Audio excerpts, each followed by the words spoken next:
Yang namanya mulut orang berpuasa itu kan harum, Ustaz. Tak perlu kami berbuka gosok gigi. Lebih harum dari wangi kasturi. Itu menurut Bapak Ibu. Menurut yang mencium busuk. Hadis ini palsu. Yang paling keras daripada ulama kata hadis ini palsu.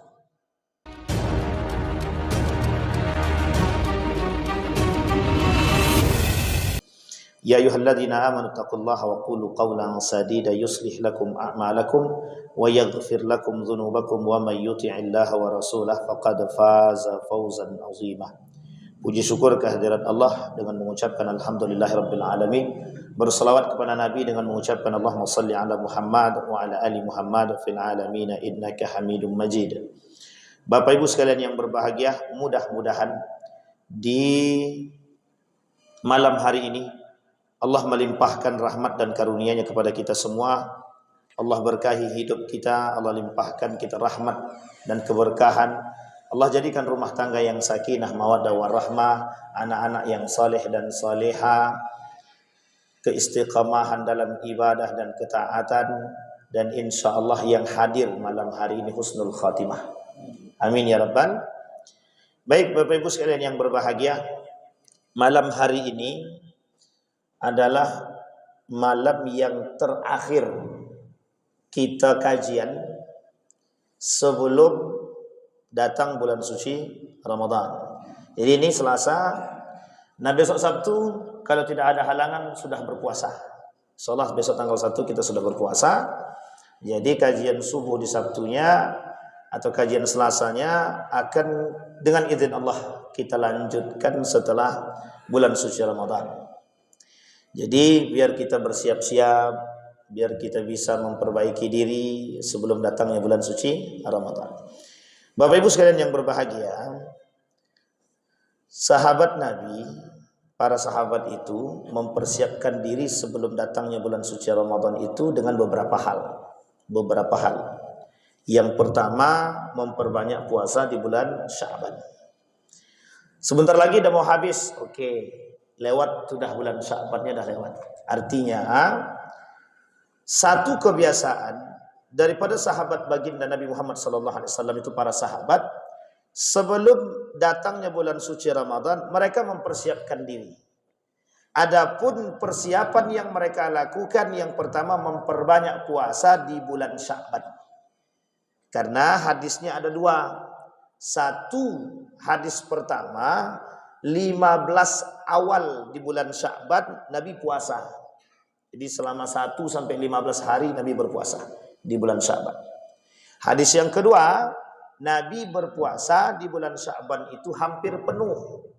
Tidak genap 30 tapi hampir penuh.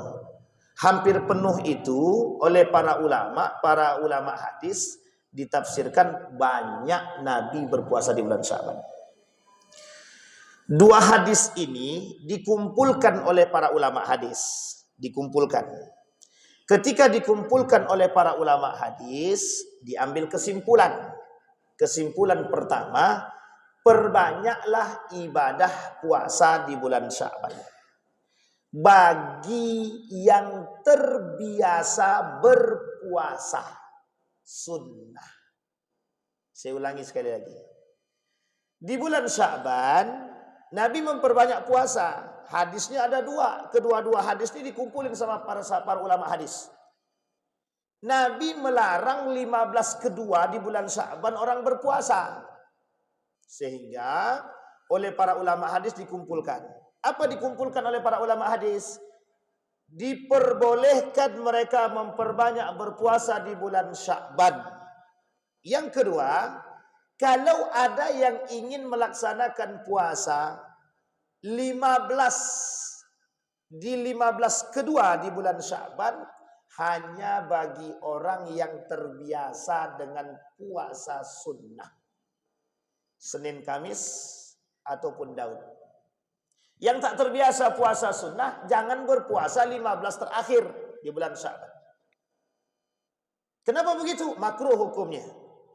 Dimakruhkan oleh para ulama. Yang ketiga, pemahamannya ada. Kata para ulama boleh dia berpuasa di 15 terakhir di bulan Sya'ban boleh, silahkan. Kata para ulama yang ketiga.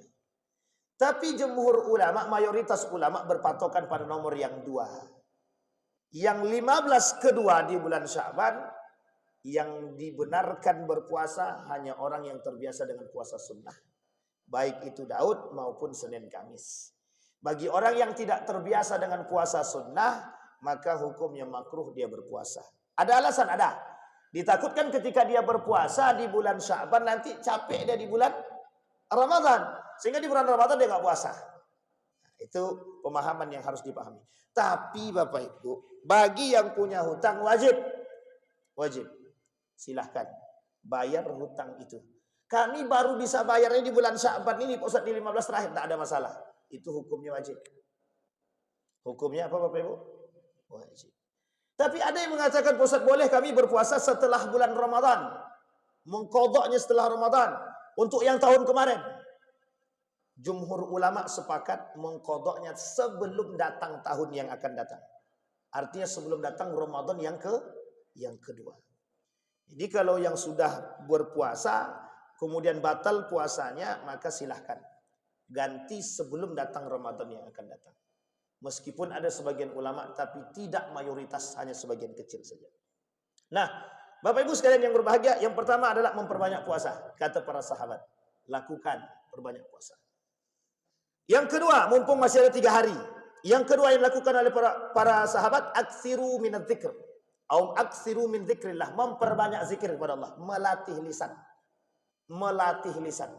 Yang suka mencaut, mencaci, memaki, yang suka mencarut, mencaci, memaki, mempisui, yang suka menggibahi, yang suka menuduh, yang suka buat fitnah, yang suka buat onar, berhenti. Bertaubatlah, aktsiru min zikrillah, perbanyak zikir kepada Allah. Satu. Yang kedua, memperbanyak mengucapkan kalimatut thayyibah. Biasakan lisan ini dengan mengucapkan kalimat thayyibah. Astagfirullah. La haula wa la quwata illa billah. Na'udzubillah. Apa lagi? Alhamdulillah. Allahu akbar. Nastaghfirullah wa ma asbaha dzalika. Dan lain sebagainya. Silahkan. Perbanyak. Jangan yang diperbanyak fitnah. Menuduh orang dengan perbuatan yang tak benar. Jangan memperbanyak menggibahi orang. Nah, nanti kita lihat ada poin penting yang ingin saya sampaikan di malam hari ini sebagai penutup. Nanti saya sampaikan. Dan itu perbuatan tercela. Dan perbuatan tercela ini nanti berbarengan dengan perbuatan yang disebut oleh Nabi dalam hadisnya, zalim. 6 perkara yang tidak diterima oleh Nabi amal ibadahnya. Satu di antaranya zalim dan ghibah. Kembali kepada poin tadi Bapak Ibu. Yang kedua adalah zikir. Yang ketiga, perbanyak sedekah. Oh, ini penting. Perbanyak sedekah dan biasakan tangan ini bersedekah. Ada 2, materi dan non materi. Apa maksudnya materi dan non materi? Yang materi bisa sifatnya duit, beras, pakaian dan lain sebagainya. Silahkan perbanyak sedekah. Tapi kami cuma mampunya semampunya kami, silahkan. Allah tak pandang berapa banyak. Ingat, Allah tak pandang berapa banyak. Allah pandang itu proses. Ada Allah pandangnya harganya 50 juta. Enggak. 50 juta tapi sekali dalam setahun. Lebih baik mana? 1000 tapi setiap hari. Lebih baik mana? Lebih baik mana? 1000 setiap hari atau 50 juta tapi sekali setahun? Nah, itu penting untuk dipahami. Yang disebut oleh Nabi dalam hadis sebaik-baik amal soleh tadi, sedikit tapi terus menerus. Wa in qalla, madama wa in qalla. Meskipun hanya sedikit tapi terus menerus. Nah, ini penting, ini ibadah ini penting Bapak Ibu. Biasakan hari ini. Tapi kami nggak punya duit, Pak Ustaz. Biasakan bersedekah dengan jasa. Membantu. Dengan apa? Dengan anggota badan. Membantu orang, menyapu sampah, mengangkat piring, mencuci piring, dan lain sebagainya. Pokoknya sifat bantu. Ada nampak orang kesusahan, bantu. Ada nampak kakek-kakek jalan, tidak bisa jalan, dia bonceng. Bagi yang laki-laki. Yang perempuan jangan. Yang perempuan dengan perempuan, laki-laki dengan laki-laki. Silahkan, tak ada masalah. Itu amal soleh. Bapak Ibu jangan salah, amal soleh yang kecil-kecil begitu, itu justru lebih bernilai besar di hadapan Allah ketimbang yang sudah kita niatkan. Hati-hati. Kadang yang kita niatkan itu bercampur dengan riya. Tapi kadang-kadang amal soleh yang kita lakukan seketika di tengah jalan itu jauh lebih bersih daripada yang lain. Tiba-tiba mohon maaf ya, ada atuk-atuk jalan, kesusahan dia jalan, datang Pak Jendrik misalnya, tuh naik tuh, itu tanpa disengaja, tidak ada nanti kalau saya berjalan, saya nampak atuk tuh akan saya bonceng dia. Ini berpengaruh, sangat berpengaruh. Sesuatu yang kadang-kadang tidak disengaja, itu justru kadang-kadang lebih menimbulkan keikhlasan yang lebih daripada yang kita sengaja. Nah, yang ketiga itu memperbanyak sedekah. Sedekah dengan harta atau sedekah dengan jasa.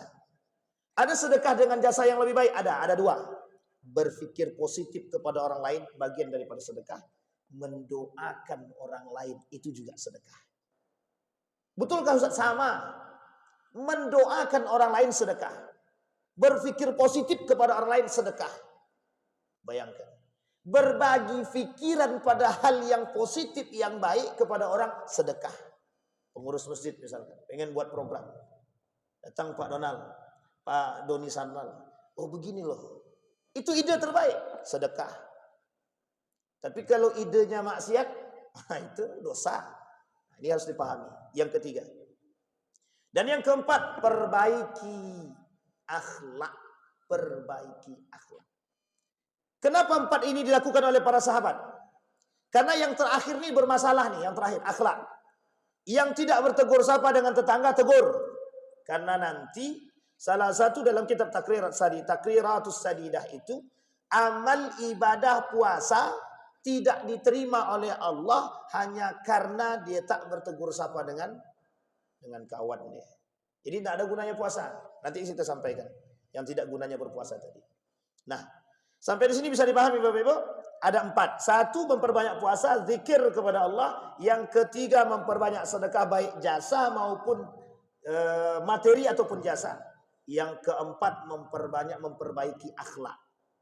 Lebih tepatnya saling maaf-maafkan. Saling memaafkan. Seperti yang dilakukan oleh tetua kita dulu. Mohon maaf lahir batin ya. Itu baik Pak, baik. Kenapa? Karena kita tak tahu dosa yang kita buat. Bisa saja dari lisan, bisa jadi dari tingkah laku dan perbuatan kita segala macam. Maka perbaiki itu. Dengan memperbanyak berbuat baik kepada sesama. Yang punya. Terkhusus sama orang tua. Yang punya masalah dengan orang tua. Tidak datang kepada orang tua, tidak minta maaf kepada orang tua. Jangan pernah berharap puasa Anda mendapatkan pahala. Nanti kita lihat, betul nggak perkataan itu, kata Nabi. Itu yang poin pertama yang kita sampaikan. Poin kedua yang ingin kita sampaikan. Ketika menyambut bulan suci Ramadan, persiapannya dilakukan oleh para sahabat. Dan kemudian ada beberapa hal kesalahan yang harus kita sampaikan sebelum datangnya bulan suci Ramadan. Yang pertama, mengikuti adat istiadat yang tidak benar. Mandi belimau. Mandi belimau itu yang sekarang dibuat tidak benar. Kalau dibuat di tempat terbuka, kalau dibuat di tempat umum. Bermandian laki-laki dan perempuan bukan membersihkan diri, justru mengotori semuanya. Nambah dosa. Bukan justru membersihkan diri. Kami mau mandi belimau ini, mau badan kami ini biar bersih, Ustaz. Salah. Kalau mandi belimau di rumah mungkin. Tapi kalau mandi belimau di tempat lain, di tempat terbuka, di sungai, di laut, enggak. Cuci mata namanya. Cuci mata.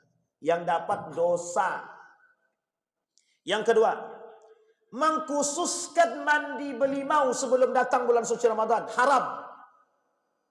Takhsis, mengkhususkan mandi belimau atau tradisi apapun. Tradisi apapun.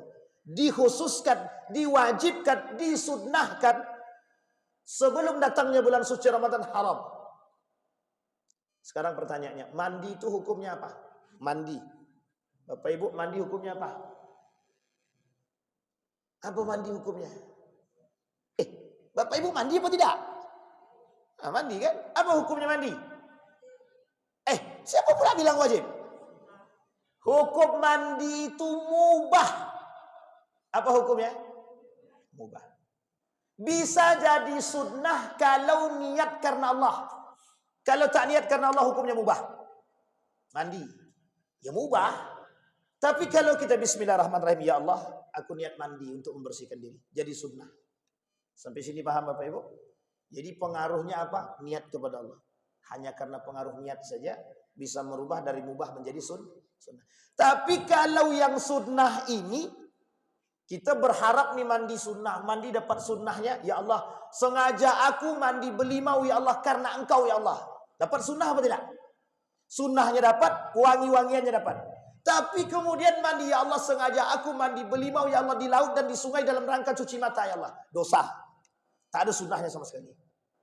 Jadi yang sunnah tadi tertutupi dengan dosa dan maksiatnya tadi. Nah, sampai di sini bisa dipahami Bapak Ibu. Jadi anak-anak muda kita tolong dilarang, harus kuat-kuatan. Jangan biarkan anak-anak muda kita mandi belimau ke sungai, ke laut, kalau ada perempuannya. Kecuali di laut itu dipasang tirai. Dipasang tirai panjang, yang perempuan sebelah sini, laki-laki ini. Tak nampak dia, nah, itu lantaklah. Silakan. Cuman yang nak buat begitu siapa? Kecuali sungai belakang nih. Nah, itu mungkin masih bisa. Parit. Sampai sini paham Bapak Ibu ya? Justru bukan datangnya halal, justru datangnya haram. Karena kemaksiatan itu di situ. Maka hukum mandi tadi dari mubah bisa jadi sunnah kalau kita datangkan, kalau kita berniat kepada Allah. Bismillah, sunnah dia. Nah, kemudian, bisakah mandi tadi jadi wajib? Ya, namanya mandi wajib. Yang ketiga kesalahannya adalah jangan disamakan mandi wajib dengan mandi belimau. Mandi belimau itu Bapak Ibu bukan mensucikan hati, hanya membersihkan diri dan juga mewangikan badan. Sampai di sini paham Bapak Ibu? Pokoknya tak afdol puasamu kalau engkau tidak mandi belimau. Itu sesat, bid'ah, dhalah. Itu saya ulang itu. Itu jelas tuh kesesatannya itu. Yang menyatakan bahwa mandi belimau itu adalah syarat diterima atau ditolaknya ibadah puasa, dia salah. Tidak ada ulama yang mengatakan hal demikian. Sampai di sini paham Bapak Ibu? Sudah 3 kesalahannya. Jadi yang ketiga tadi, jangan menganggap mandi belimau ini sebagai syarat diterimanya atau syarat sahnya puasa. Tidak. Ini kesalahannya Bapak Ibu yang sering terjadi. Ini di luar sebelum puasa. Kemudian Bapak Ibu sekalian yang berbahagia, ada kesalahan yang lain di dalam bulan puasa. Sebelum bulan puasa. Takhsisus ziarah, kata para ulama. Mengkhususkan ziarah sebelum Ramadan. Ingat Bapak Ibu, yang mau ziarah kubur silahkan. Silahkan. Jangan mengkhususkan ziarah kubur itu spesial sebelum Ramadan. Kalau mau ziarah silahkan, pasang niat ziarah saja. Dan jangan khusus-khususkan hari. Pokoknya aku hanya berziarah sebelum Ramadan. Nah, itu salah tuh di situ. Itu yang salah. Apakah perintah ziarah ini hanya di bulan sebelum Ramadan? Tidak. Ala fazuruha, kata Nabi bebas. Tak Nabi sebutkan waktunya. Nabi tak sebutkan waktunya kapanpun silahkan. Allah tak sebutkan waktunya kapanpun. Silakan Anda mau berziarah. Tapi jangan khususkan ziarah itu sebelum bulan suci Ramadan. Oh, kami memang hendaknya biar bisa beramai-ramai Pak Ustaz sebelum Ramadan. Ya silahkan. Tapi jangan khususkan. Pokoknya aku cuma mau berziarah itu nantilah sebelum Ramadan. Sehingga regenerasinya tahu pokoknya sebelum Ramadan harus ziarah. Sebelum Ramadan harus ziarah. Sebelum Ramadan wajib ziarah. Ini kapan datangnya Pak? Ini saya kasih tahu Pak, persoalan dan permasalahan. Biar Bapak Ibu ini paham. Di hari Jumat. Di hari Jumat. Salat subuhnya baca surat apa? Sajadah. Ingat Bapak Ibu, hukumnya apa baca surat sajadah itu? Sunnah. Jangan nanti generasi setiap Jumat kita, setiap subuh Jumat kita baca surat sajadah, tidak kita jelaskan kepada generasi setelah kita, besok surat sajadah itu diwajibkan sama dia. Masalah enggak? Masalah. Itu yang regenerasi keturunan kita dulu. Ini ada saya sampaikan satu tradisi. Pokoknya Wan, kalau kau jatuh, kalau kau sakit, kalau kau tabrakan harus mandi belimau. Wajib. Itu tradisi yang salah. Ini saya sampaikan Bapak Ibu. Banyak tradisi-tradisi itu yang keluar daripada nilai-nilai syariat Islam. Jika tradisi tidak bertolak belakang dengan nilai-nilai keislaman, silahkan. Boleh kok Bapak Ibu. Islam itu tidak anti budaya. Islam tidak anti budaya. Tapi jangan sampai budaya kita diobrak-abrik. Yang tadinya budayanya bagus, disisipi oleh perbuatan tidak senonoh, oleh perbuatan yang menjauhkan kita dari nilai Islam. Sehingga budaya tersebut seolah-olah dibenci oleh Islam. Mana yang lebih penting, budaya atau agama? Mana yang paling penting Bapak Ibu, budaya atau agama? Nah, ini tradisi ini Bapak Ibu. Tradisi kurban, tradisi bagian zakat. Ini khusus petugas zakat, tolong diperhatikan baik-baik, jangan ngasal. Ini tradisi, banyak tradisi-tradisi itu dicampurkan untuk urusan-urusan begitu, baik zakatnya, baik kurbannya dan lain sebagainya. Itu banyak dan bukan sedikit persoalan itu. Bahkan saking seriusnya para ulama itu membahas sekian banyak itu, tanya jawab tentang persoalan zakat, kurban, Ramadan, puasa dan lain sebagainya, termasuk haji dan umrah. Sehingga jangan sampai tradisi itu merusak nilai yang sesungguhnya. Nah, ini kita benarkan tradisi itu. Nah, sekarang Bapak Ibu sekalian yang berbahagia. Itu di luar bulan puasa, di luar Ramadan, atau sebelum datangnya Ramadan untuk persiapan. Sekarang di dalam bulan suci Ramadan. Satu Bapak Ibu, kesalahan yang sering terjadi. Hukum niat berpuasa di bulan suci Ramadan wajib. Yang tidak berniat bulan suci Ramadan, maka puasa dia dalam dua kategori kata para ulama. Satu, tidak diterima puasa atau tidak sah atau batal puasanya. Yang kedua, tidak bernilai puasanya. Ini kesalahan Bapak Ibu, kesalahan. Jangan sampai kita lupa niat berpuasa. Makanya biasanya imam ada ngajak tuh niat bareng-bareng setelah tarawih tuh. Ini tradisi yang baik, boleh ikuti aja, tidak ada masalah. Khawatir kalau nanti ada jamaah yang terlupakan dengan niat. Boleh tidak kami melakukan hal demikian? Boleh, asal tidak diwajibkan, tidak dikhususkan. Yuk jamaah kami ngajak, yuk kita niat sama-sama untuk puasa esok hari. Boleh, tak ada masalah. Tapi katanya niat dalam hati pusat, boleh, silahkan, tidak ada masalah. Mau dalam hati, mau pakai lisan, silahkan. Yang jelas dalam lisan itu hanya pelafazan. Ketika orang melapas, hatinya sudah terbetis. Jadi sudah jadi satu sama niatnya. Jadi jangan dipersoalkan. Hal demikian tidak perlu dipersoalkan. Oke Bapak Ibu ya. Jangan sampai. Karena kalau salah kita niat, tak bernilai puasa kita. Baik. Kemudian yang kedua. Orang berpuasa hanya fokus pada berbuka makanan. Ini tolong diingatkan anak-anak. Seolah-olah makanan itu seperti hal yang begitu nikmat. Sehingga semua orang berbondong-bondong mencari makanan. Yang terjadi bukan pahala tapi dosa. Tabzir. Tahu Bapak Ibu tabzir? Orang beli makanan banyak-banyak. Itu namanya orang yang berpuasa. Orang yang berpuasa tapi fokus pada makanan. Kita ambil contoh yang fokus pada makanan itu ya. Orang yang berpuasa fokus pada makanan itu bagaimana maksudnya?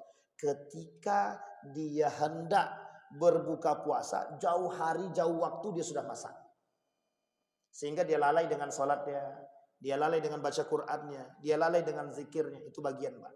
Yang kedua, orang yang berfokuskan pada membuat kue.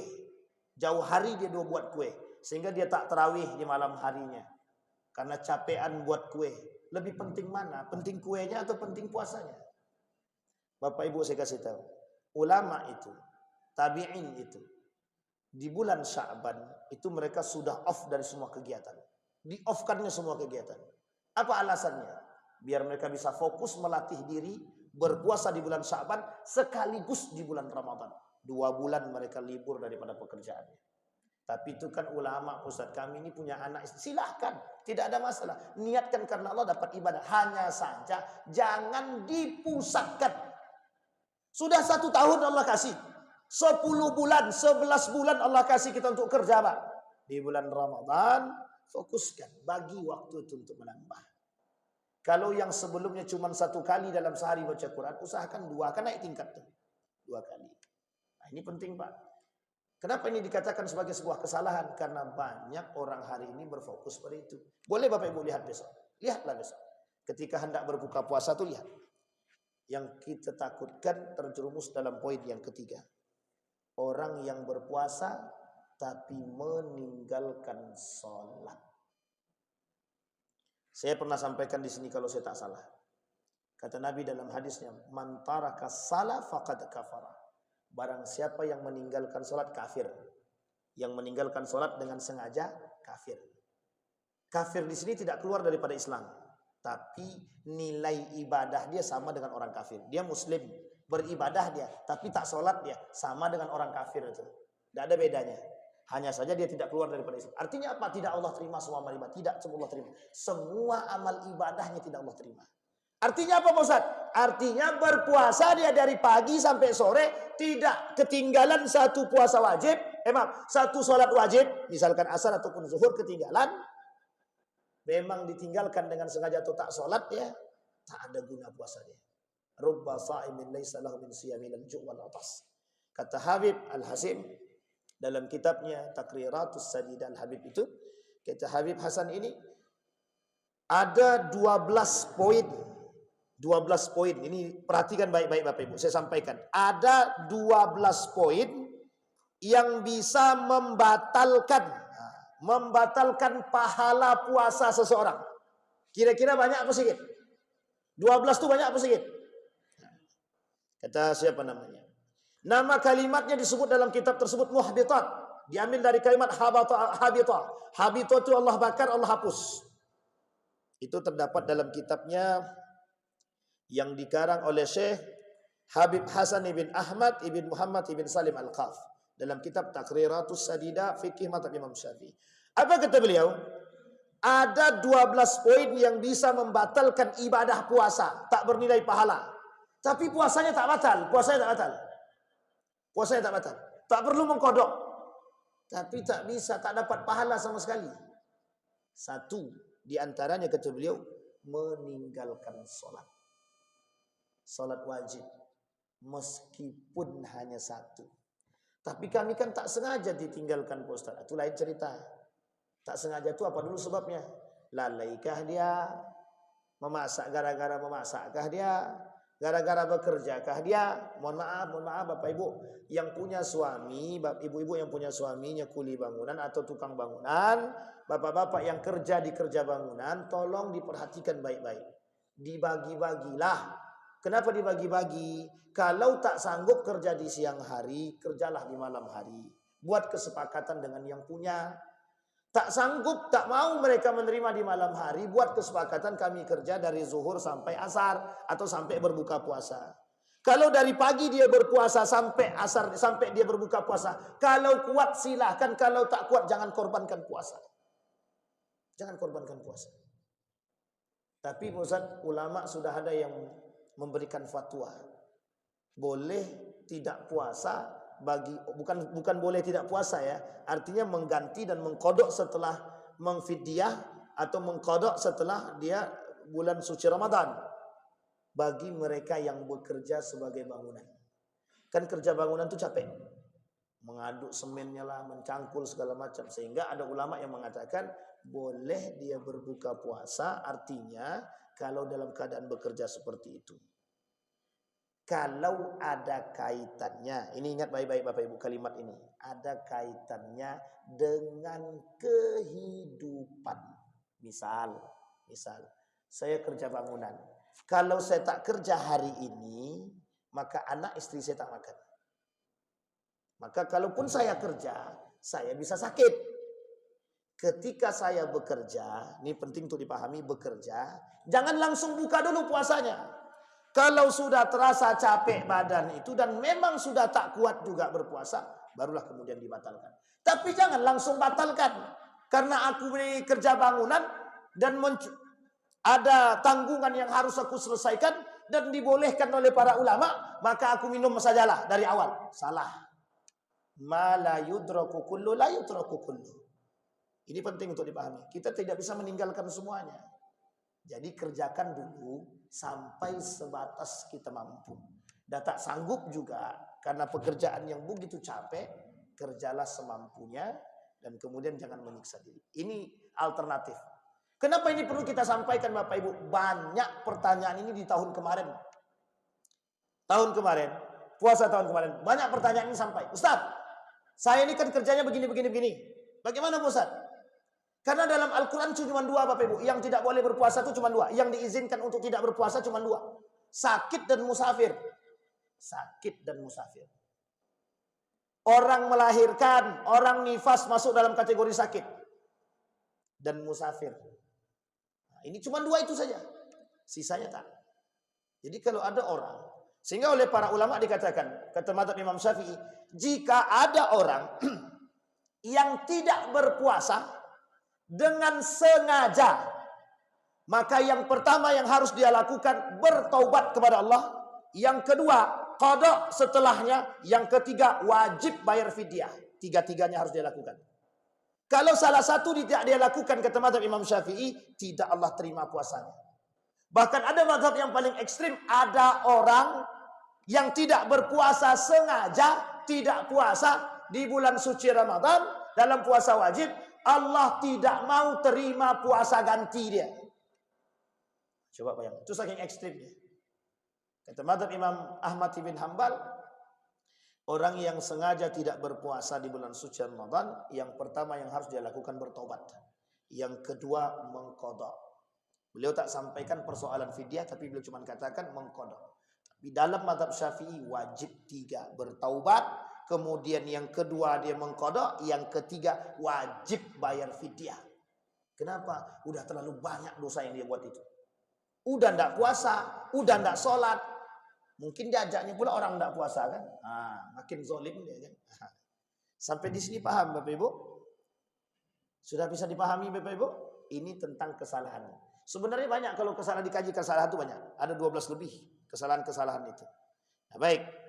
Kembali kepada poin kita tadi. Nah, kemudian itu yang keberapa tadi? Kesalahan di bulan suci Ramadan. Ada yang fokus pada makanan, lupa niat atau tidak berniat, kemudian tidak sholat, kemudian, nah ini dia. Mereka menggunakan atau bersikat gigi. Maksudnya membersihkan gigi di siang hari setelah sholat subuh. Dia bersihkan gigi dia atau gosok gigi dengan pasta dan sikat gigi. Bagaimana kata para ulama hukum ini? Hukum yang paling tinggi disampaikan oleh para ulama dalam kajian fikih itu makruh. Makruh itu dibenci. Kalau dibenci itu Bapak Ibu artinya berkurang nilai ibadah kita. Sebenarnya tidak mengurang, tidak berdosa sama sekali, tidak. Hanya saja kita tak ada pahalanya sama sekali. Itu makruh dibenci. Dikerjakan tidak berdosa, ditinggalkan berpahala. Jadi makruh itu kalau kita tinggalkan berpahala.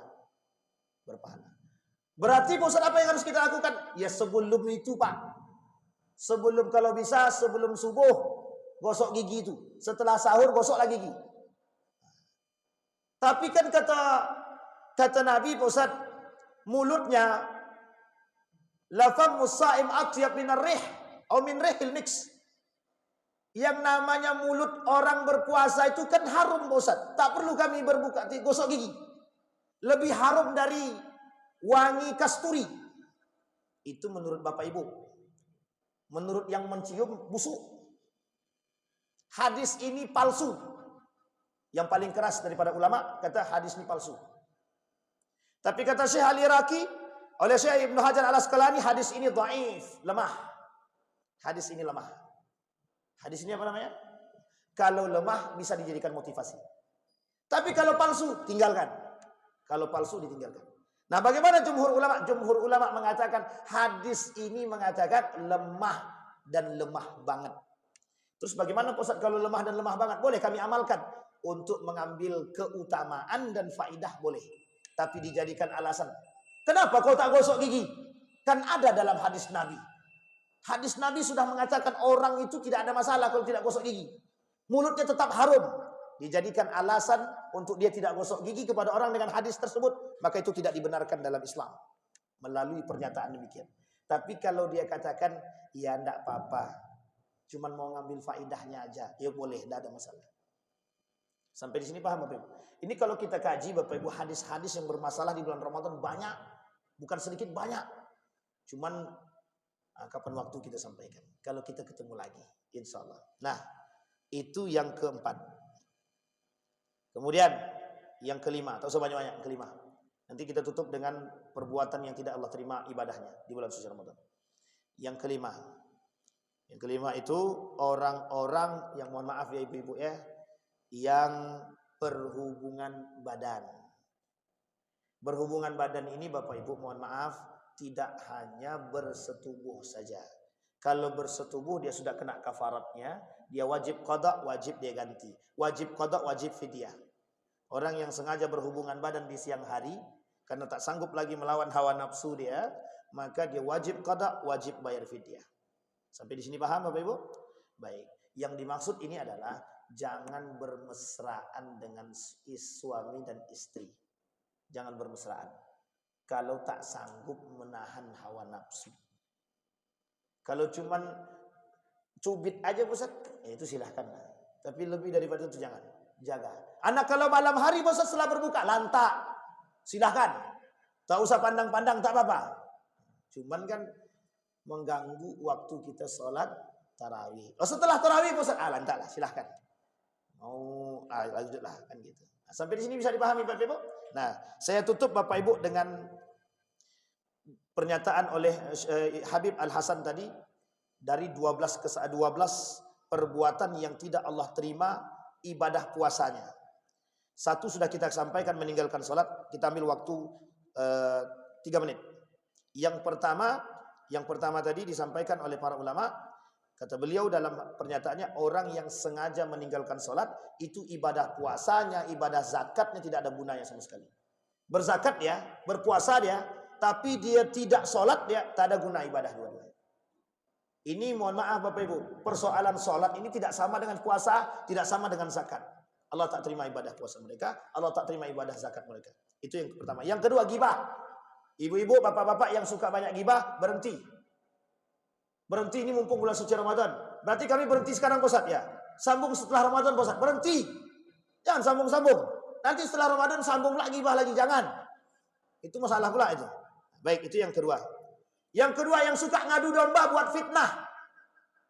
Orang yang suka membuat fitnah, yang suka mengadu domba antara satu dengan yang lain, yang suka menghasut orang lain, mengajak berbuat zalim, itu Allah tak akan terima ibadah puasanya. Tidak akan Allah terima. Yang kedua. Yang ketiga. Yang keempat, man lam yada' qaula zur. Orang yang tidak meninggalkan perkataan kotor. Perkataan kotor. Perkataan kotor itu bagaimana? Banyak contohnya. Mencaci, memaki, mencahut, dan lain sebagainya. Dia berpuasa, tak ada nilai ibadah puasanya. Sama sekali di hadapan Allah tak ada nilai. Berbahaya, tak bahaya. Kita sudah berpuasa dari pagi sampai sore, ternyata tidak ada gunanya sama Allah. Hati-hati, lisan tolong dijaga. Kemudian hati dijaga. Apa kata Allah dalam Al-Quran, kata Nabi dalam hadisnya? Yu'adzibani wa ma yu'adziban fi kabir. Thumma qala bala kana ahaduhuma la yastatiru min baulihi wa kana al-akharu yamshi bin namimati. Orang yang tadi melakukan perbuatan namimah dan suka mengadu domba, yang suka membuat kezaliman, yang suka merusak orang lain, yang suka melakukan perbuatan tercela terhadap orang lain, apa kata Allah? Mereka akan disiksa. Mereka akan disiksa. Dan mereka seperti ini, orang-orang seperti ini tidak Allah terima amal ibadahnya. Itu yang tinggalkan sholat. Kemudian qaula zur. Yang keempat, sekarang yang terakhir, yang kelima. Sebenarnya ada 12, kita ambil yang terakhir saja. Berbohong. berdusta. Bapak Ibu yang suka memonga, yang suka berdusta, yang suka berbohong, tolong. Anda berpuasa tapi Anda berdusta, Anda berbohong, Anda nifak, Anda syirik, Allah tak mau terima puasa, ibadah puasa Anda sama sekali. Pahalanya. Ingat kalimatnya, pahalanya. Sampai di sini paham Bapak Ibu? Itu perbuatan hari-hari itu Bapak Ibu. Perbuatan hari-hari. Masih ada 7 lagi perbuatan hari-hari yang biasa dilakukan. Mudah-mudahan nanti di dalam bulan suci Ramadan ada para asatid yang menyampaikan poin-poin seperti ini agar kita bisa mendapatkan kesempurnaan puasa. Ada pertanyaan Bapak Ibu? Tidak ada, alhamdulillah. Tidak ada tuh. Ada Bapak Ibu? Ibu-ibu ada pertanyaan? Yang jangan malu bertanya. Malu bertanya insya Allah gak akan sesat. Ini masjid mujahidin, masjidnya para pejuang. Bapak-bapak ada pertanyaan? Gak ada? Cukup? Aman? Damai? Sentosa? Nah, insya Allah kita lanjutkan setelah bulan suci Ramadan. Mudah-mudahan apa yang kita sampaikan di maghrib ini ada manfaatnya. Paling tidak kita bisa memperbaiki diri. Paling tidak kita bisa mempersiapkan diri sebelum datangnya bulan suci Ramadan. Mudah-mudahan kelak ibadah Ramadan dan puasa kita ini Allah terima. Amin ya rabbal alamin. Fa'tabiru ya ulil absar la'allakum tuflihun. Assalamualaikum warahmatullahi wabarakatuh.